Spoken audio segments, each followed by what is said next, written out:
നമസ്കാരം. പാകിസ്ഥാൻ്റെ ഈ താലിബാൻ ആക്രമണത്തെയും തെഹ്രീക്ക് താലിബാൻ്റെ പാകിസ്ഥാൻ ആക്രമണത്തെയും ഒറ്റ വാചകത്തിൽ പാപത്തിൻ്റെ ശമ്പളം എന്ന് പറയാം. കാരണം ഈ ഭീകരവാദികളെ ഉത്പാദിപ്പിച്ചതും പാകിസ്ഥാൻ തന്നെയാണ്. ഇന്ത്യക്കെതിരായിട്ടാണെങ്കിലും USSR എതിരായിട്ടാണെങ്കിലും അഫ്ഗാനിസ്ഥാനെതിരായിട്ടാണെങ്കിലും ആദ്യം ഈ ഭീകരവാദികളെ ഉത്പാദിപ്പിച്ചതിന് പിന്നിൽ പാകിസ്ഥാൻ തന്നെയായിരുന്നു. അമേരിക്കയ്ക്ക് വേണ്ടിയാണ് ചെയ്തതെങ്കിലും അതിൻ്റെ A to Z കാര്യങ്ങളും പാകിസ്ഥാൻ്റെ ഭാഗത്തു നിന്നാണ് ചെയ്തെടുത്തത്. ഇപ്പോൾ ആ അമേരിക്ക പോലും പാകിസ്ഥാനെ കൈയൊഴിഞ്ഞിരിക്കുന്നു. പാകിസ്ഥാൻ ആകെ തകർന്ന് തരിപ്പണമായി നിൽക്കുന്ന സമയമാണ്. ഏതു നിമിഷവും ഒരു ആഭ്യന്തര കലാപം പ്രതീക്ഷിക്കാം. സാമ്പത്തികമായി ഏറെക്കുറെ പൂർണ്ണമായും തന്നെ തകർന്നു. ആഭ്യന്തര വിപണി തകർന്നു.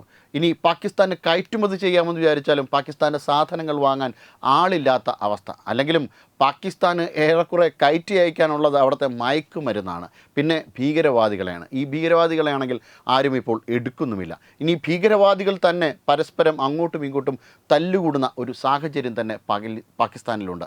ഇപ്പോൾ ജെയ്ഷെ മുഹമ്മദ് ആയാലും ലഷ്കർ-ഇ തൊയ്ബ ആയാലും തെഹ്രീക്ക് താലിബാൻ ആയാലും ഇവരൊക്കെയും വലിയ അനിശ്ചിതത്വത്തിലാണ്. പാകിസ്ഥാൻ ലഷ്കർ-ഇ തൊയ്ബയും ജെയ്ഷെ മുഹമ്മദിനെയും തെഹ്രീക്ക് താലിബാനെതിരെ ആക്രമണം നടത്താൻ ഉപയോഗിച്ചു എന്ന് പറഞ്ഞ് പാകിസ്ഥാൻ സർക്കാരിനെതിരെയും ഈ ഭീകരവാദികൾ വെല്ലുവിളി ഉയർത്തുന്നു. അങ്ങനെ ആകെ കൂടി ഒരു താറുമാറായ സാഹചര്യം. അന്താരാഷ്ട്ര വേദികളിൽ നിന്നെല്ലാം പാകിസ്ഥാന് കടുത്ത അപമാനമാണ്. ഈ ഒരു സാഹചര്യത്തിൽ സാധാരണഗതിയിൽ ഇന്ത്യക്കെതിരെ ഭീകരവാദികളെ ഇറക്കിവിട്ട് ഒരു ആക്രമണം നടത്താറാണ് പതിവ്. എന്നാൽ ഇനി ഇന്ത്യക്കെതിരെ എന്തെങ്കിലും ഒരു ആക്രമണം നടത്തിയാൽ ഇപ്പോഴത്തെ ഇന്ത്യയുടെ സൈനിക ശേഷി വെച്ച് പാകിസ്ഥാൻ പൊടിഞ്ഞു പോഴും. 40 സ്ക്വാഡ്രോൺ വിമാനങ്ങൾ ഉൾപ്പെടെ 720 യുദ്ധവിമാനങ്ങളുടെ കരുത്തോടു കൂടിയാണ് ഇന്ത്യ ഇപ്പോൾ നിലയുറപ്പിച്ചിരിക്കുന്നത്. പാകിസ്ഥാൻ്റെ ആണവ ശേഷിയും ഇന്ത്യ തകർത്തെറിഞ്ഞു. അമേരിക്കയുടെ പിന്തുണയുമില്ല. ഇതാണ് പ്രത്യേകിച്ചും വലിയ ഒരു അളവിൽ ഇന്ത്യക്കെതിരെ ആക്രമണം നടത്താൻ പാകിസ്ഥാനെ പിൻവലിപ്പിക്കുന്നതും. എന്തായാലും ഈ ഒരു രീതിയിൽ പാകിസ്ഥാന് മുന്നോട്ട് പോകാൻ വലിയ ബുദ്ധിമുട്ടായിരിക്കും.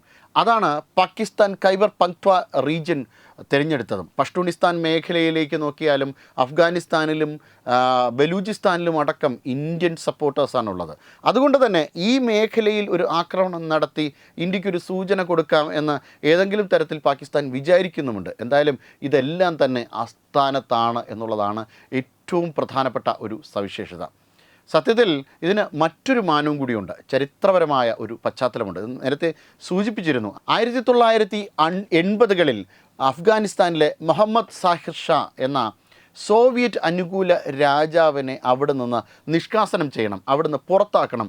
ഇതിനു വേണ്ടിയിട്ട് അമേരിക്കയും പാകിസ്ഥാനും കൂടി ഉത്പാദിപ്പിച്ചതാണ് അൽ ഖ്വയ്ദ. 1980ലാണ് സംഭവം. പാകിസ്ഥാൻ്റെ സുരക്ഷാ സംവിധാനം അൽ ഖ്വയ്ദയും തമ്മിലുള്ള ആദ്യകാല ബന്ധം വളർന്നത് അങ്ങനെയാണ്. പാകിസ്ഥാൻ ഇൻ്റലിജൻസ് മുജാഹിദ് നെറ്റ്വർക്കുകളെ പിന്തുണച്ചു. പിന്നീട് അൽ ഖ്വയ്ദയുടെയും താലിബാൻ്റെയും ഒരു വലിയ അടിത്തറ അഫ്ഗാനിസ്ഥാനിൽ ഒരുങ്ങുകയായിരുന്നു.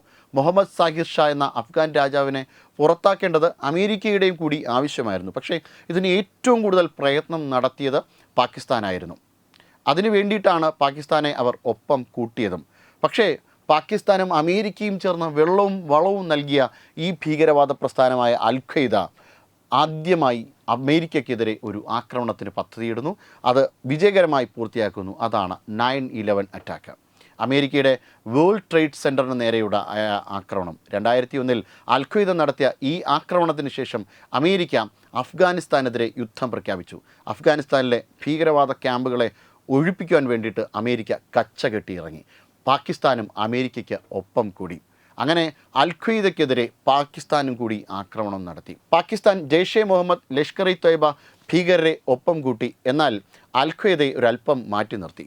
2007 അഫ്ഗാനിസ്ഥാനിലെ താലിബാനികൾക്ക് ഇത് ഇഷ്ടപ്പെട്ടില്ല.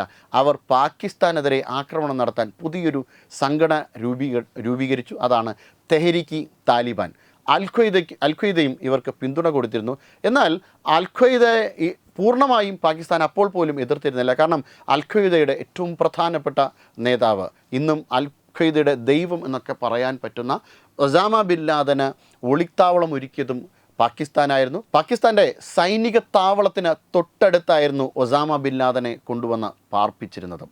അങ്ങനെയാണ് ആ ഭാഗത്തേക്ക് അമേരിക്ക ഒരു ഡ്രോൺ ആക്രമണം നടക്കുന്നതും അഫ്ഗാനിസ്ഥാൻ്റെ പ്രിയ നേതാവ്, അൽ ഖ്വയ്ദയുടെ പ്രിയ നേതാവായ ഒസാമ ബിൻ ലാദനെ പാകിസ്ഥാൻ പട്ടാളത്തിൻ്റെ താവളത്തിന് തൊട്ടടുത്ത് വച്ചായിട്ട് അമേരിക്ക കൊലപ്പെടുത്തുന്നതും.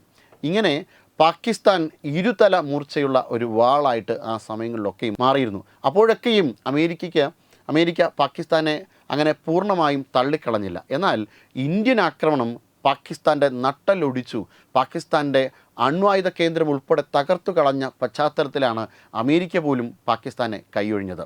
അഫ്ഗാനിസ്ഥാനിൽ വേരുറപ്പിച്ച ഇപ്പോൾ തെഹ്രീക്ക് താലിബാൻ, ഇത് പാകിസ്ഥാൻ്റെ തന്നെ ചില അതിർത്തി പ്രദേശങ്ങളിലുണ്ട്. ഇപ്പോൾ ഖൈബർ പഖ്തൂൺഖ്വ മേഖലകളിലൊക്കെയും ഇവരുണ്ട്. അതുകൊണ്ടാണ് പാകിസ്ഥാൻ ഈ മേഖലയിലേക്കുള്ള ആക്രമണം നടത്തുന്നത്.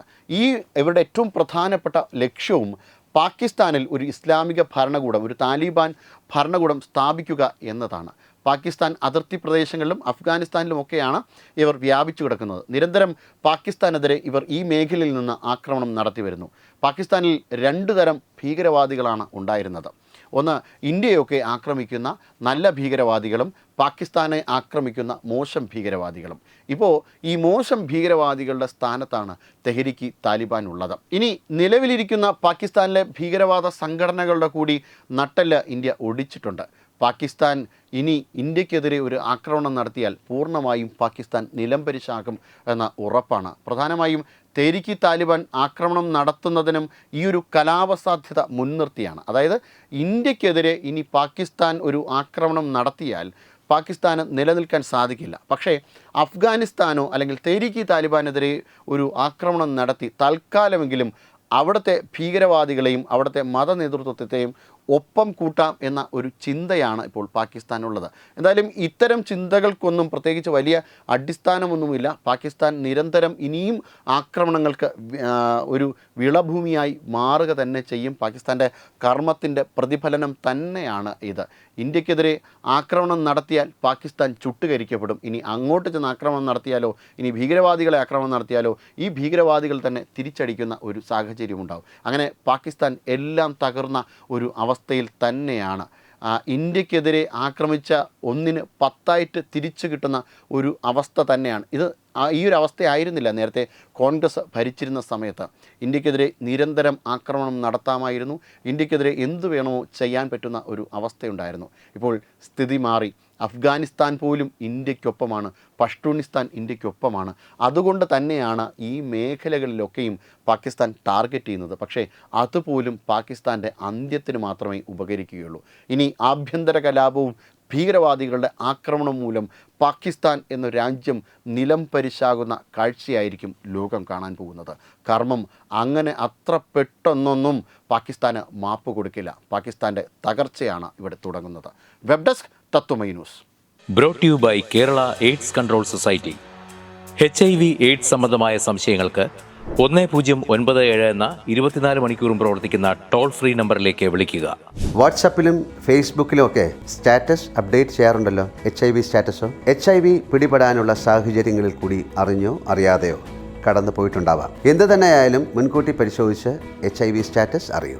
സൗജന്യ HIV പരിശോധനയും കൗൺസിലിങ്ങും ആരോഗ്യ കേന്ദ്രങ്ങളിൽ പ്രവർത്തിക്കുന്ന ICTC അഥവാ ജ്യോതിസ് കേന്ദ്രങ്ങളെ സമീപിക്കുക. നിങ്ങളുടെ സ്റ്റാറ്റസ് എന്തായാലും വിവരങ്ങൾ രഹസ്യമായി സൂക്ഷിക്കുന്നതായിരിക്കും.